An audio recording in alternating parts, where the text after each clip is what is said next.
जसको प्यारेन्ट्सहरू स्ट्रिक्ट हुन्छ नि हो तिनीहरूकै छोराछोरी एक नम्बरको हरामी।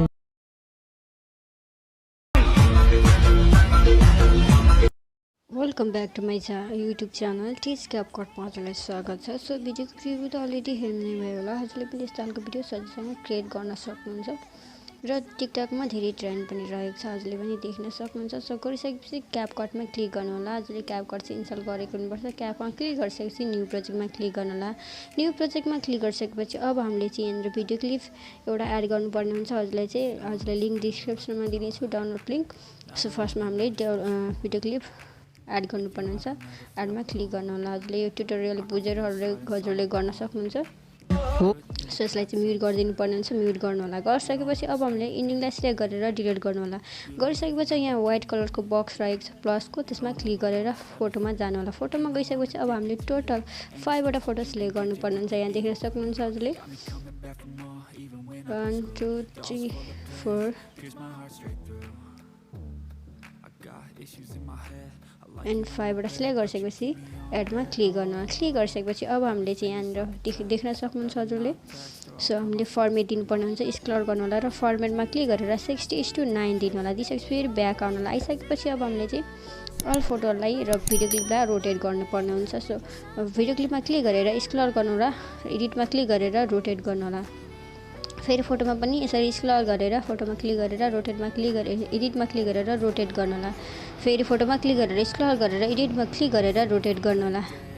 फेरि हामीले त्यसै गर्नुपर्ने हुन्छ। फेरि रोटेट गर्नुपर्ने हुन्छ, फेरि रोटेट गर्नुपर्ने हुन्छ। गरिसकेपछि अब हामीले फोटोलाई फिट गर्नुपर्ने हुन्छ। फोटोलाई क्लिक गरेर 2 फिङ्गर मद्दतले जुम गर्नु होला। फेरि फोटोमा क्लिक गरेर 2 फिङ्गर मद्दतले जुम गर्नु होला। फेरि फोटोमा क्लिक गरेर 2 फिङ्गरको मद्दतले जुम गर्नु होला। सो नेक्स्ट फोटोमा पनि क्लिक गर्नु होला र जुम गर्नु होला। फेरि नेक्स्ट फोटोमा पनि क्लिक गरेर हामीले स्क्रिनमा फिट गरिसकेपछि अब हामीले चाहिँ यहाँनिर फोटोलाई ड्युरेसन दिनुपर्ने हुन्छ। हाम्रो फर्स्ट फोटोको ड्युरेसन रहेको छ 0.5 सेकेन्ड रहेको छ।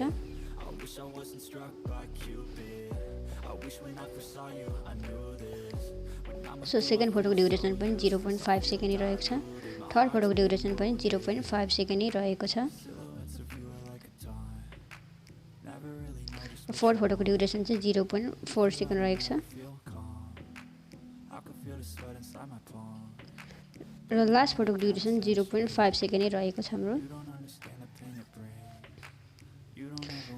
अब हामीले चाहिँ यहाँनिर जुम गर्नु होला। जुम गरिसकेपछि अब यहाँनिर व्हाइट कलरको बक्समा क्लिक गर्नु होला, क्यामेरामा जानु होला र पुल आउट भन्ने यसमा क्लिक गर्नु होला र अप्लाई टु अलमा क्लिक गरेर राइट गर्नु होला र सबैमा अप्लाई हुनेछ। सो गरिसकेपछि अब हामीले एनिमेसन हाल्नुपर्ने हुन्छ। एनिमेसन हाल्नको लागि हामीले भिडियो क्लिपलाई चाहिँ के गर्नु पर्दैन, फर्स्ट फोटोमा क्लिक गर्नु होला एनिमेसनको लागि चाहिँ। गरिसकेपछि एनिमेसनमा क्लिक गरेर कोम्बोमा जानु र पेन्डुलम 1 दिनु होला। यसलाई फर्स्ट फोटोलाई पनि, सेकेन्ड फोटोलाई पनि हामीले पेन्डुलम 1, थर्डलाई पनि पेन्डुलम 1, फोर्थलाई पनि पेन्डुलम 1, फिफ्थलाई पनि पेन्डुलम 1 दिनु गरिसकेपछि राइट गर्नु होला। राइट गरिसकेपछि यहाँ देख्न सक्नुहुन्छ अब हजुरले। सो गरिसकेपछि हामीले एक्सपोर्ट गर्नुपर्ने हुन्छ हजुरले। सो माथि एरोको अप्सन रहेछ त्यसमा क्लिक गर्नु होला। अब फेरि हामीले इनपुट गर्नुपर्ने हुन्छ र स्टेप बाई स्टेप हेर्नु होला, स्किप नगरिकन हेर्नु होला। यहाँनिर बिट अनुसार ठ्याक्कै मिल्ने छ। हजुरले स्किप गर्नु भएन भने गर्नुभयो भने मिल्ने छैन हजुरको। सो देख्न सक्नुहुन्छ। अब डनमा क्लिक गर्नु होला। क्लिक गरिसकेपछि फेरि न्यू प्रोजेक्टमा क्लिक गर्नु होला। न्यू प्रोजेक्टमा क्लिक गरेपछि फेरि भिडियोमा जानु होला। अघिको भिडियो क्लिप कहाँ रहेको छ त्यसमा सिलेक्ट गरेर एड गर्नु होला। मेरो यहाँ रहेको छ, त्यसैले मैले यहाँनिर देख्न सक्नुहुन्छ हजुरले। सो त्योभन्दा अगाडि चाहिँ हामीले फर्मेट दिनुपर्ने हुन्छ। स्क्रल गर्नु होला र फर्मेटमा 9:60मा दिनु होला। दिइसकेपछि फेरि ब्याक आउनु होला।